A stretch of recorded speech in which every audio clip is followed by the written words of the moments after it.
Bonjour à tous les amis, j'espère que vous allez bien. Aujourd'hui, on est lundi 25 novembre et ce sont les plans du jour qu'on vient de finir de construire dans le cadre de notre Morning Live avec les indices qui repartent dans une phase haussière visiblement, surtout les indices américains qui sont de nouveau synchronisés. C'est aussi la nomination du nouveau secrétaire du Trésor américain qui plaît au marché pour le moment. On va regarder nos plans pour la journée. On va quand même commencer par le DAX. Parce qu'il est intéressant de le montrer, le DAX qui en daily est sorti d'un joli canal baissier qui encadrait la phase de consolidation avec une très belle bougie vendredi.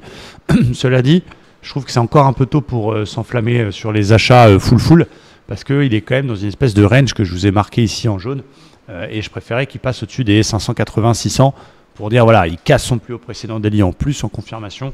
Donc ça va être seulement au-dessus de cette zone-là que je vais prendre les achats type OPR un peu plus suivi de tendance. Ça, il est quand même dans son range. Donc je vous laisse le 4 heures pour bien comprendre. On va dire plan safe, c'est d'attendre tranquillement qu'il confirme en cassant 570, 580 pour reprendre les achats suivis de tendance.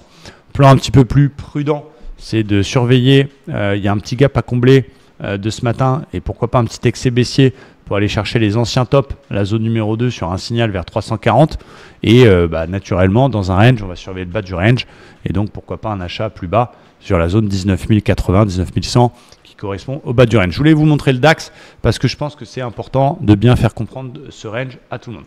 Côté marché américain, on a des jolis gaps ce matin. On est reparti en tendance très haussière. Ça a toujours resté haussier, mais c'est vrai que la semaine dernière et la semaine d'avant, on a eu un marché un peu merguez en range qui faisait un peu de volatilité. Mais ce gap aujourd'hui, ce matin, il est quand même super cool. Voilà, on est quasiment, c'est le cas sur le dos, il a fait un nouvel ATH, on est quasiment sur l'ATH du côté du Standard & Poor's. Donc j'ai un plan, on va dire, un peu standard. Ça va être dans cette belle vague haussière. Maintenant, tous les flux sont synchronisés. Ça va être d'essayer de travailler du standard, de la sortie, de la réintégration d'OPR, si ça pousse cet après-midi, s'il continue d'évoluer au-dessus de 6000 points, et de travailler des stratégies de suivi de tendance. Un plan un petit peu plus prudent, ça va être d'attendre qu'il vienne combler son gap de cette nuit, qu'il vienne pourquoi pas se réappuyer sur cette espèce de grand support oblique, et d'essayer d'un achat un petit peu plus bas sur repli vers 5990. Voilà, pour l'instant, j'ai pas envie de vendre le Standard & Poor's. J'ai pas de signal de vente, il peut baisser, tout est possible, mais tant qu'il est en flux haussier, priorité plutôt aux achats. Côté Nasdaq, c'est un tout petit peu plus technique, même s'il se ressemble plus Standard & Poor's et Nasdaq qu'avec le Dow Jones. Il a pratiquement la même tête, mais lui, il est encore sous le 61,8 que je vais bien vous tracer là, voilà, de toute la conso. Si je prends c'est pas l'ATH, pardon, mais le plus haut précédent et le plus bas de cette conso de fin novembre, on est pile dessus, on est pile sur 61,8 et on est aussi sur le haut de ce canal haussier. Donc là, ça va être un petit peu plus technique, c'est-à-dire que je vais attendre qu'il défonce ce 61,8, même le haut de canal pour les achats un peu plus standards, donc au-dessus de 21 000, chiffre rond, 21 010, ce serait même mieux pour faire de la sortie OPR. C'est-à-dire que si cet après-midi il sort de l'OPR, on est en plein sur 61,8, en plein sur le haut de canal, je vais être un petit peu plus frileux. Un peu plus prudent, ça va être un achat sur repli sur les anciens plus hauts de la semaine dernière cassés. Donc je viens combler mon gap, je fais une belle bulle, ça laisse un peu de marge en 5 minutes sur cette zone des plus hauts de la semaine dernière. Je corrige un peu en début de session américaine, je fais un W, une divergence, une belle bulle du senior dans cette zone-là, 20 860. Forcément, c'est une zone que j'aime beaucoup, une zone que je vais surveiller. Et encore un peu plus bas, jusqu'à ce niveau-là, c'est jusqu'à cette zone-là que je reste acheteur du côté du Nasdaq. Ça va être un achat sur une zone qui a déjà fait polarité, résistance puis support, qui plus est le bas du canal que je vous ai montré tout à l'heure. 750, c'est un très bon niveau pour un achat contre flux, puisqu'on sera en flux sous les moyennes mobiles, voire baissier à ce moment-là, sur un très beau signal. Du côté du Dow, c'est un petit peu différent. Regardez, il a fait un nouvel ATH ce matin. Alors attention quand même, prudence. On est sur cette espèce de long oblique hebdo qui est le niveau qui avait bloqué justement début novembre. Mais bon, voilà, il fait un ATH, donc on ne peut pas dire que ce n'est pas un marché haussier. C'est dommage.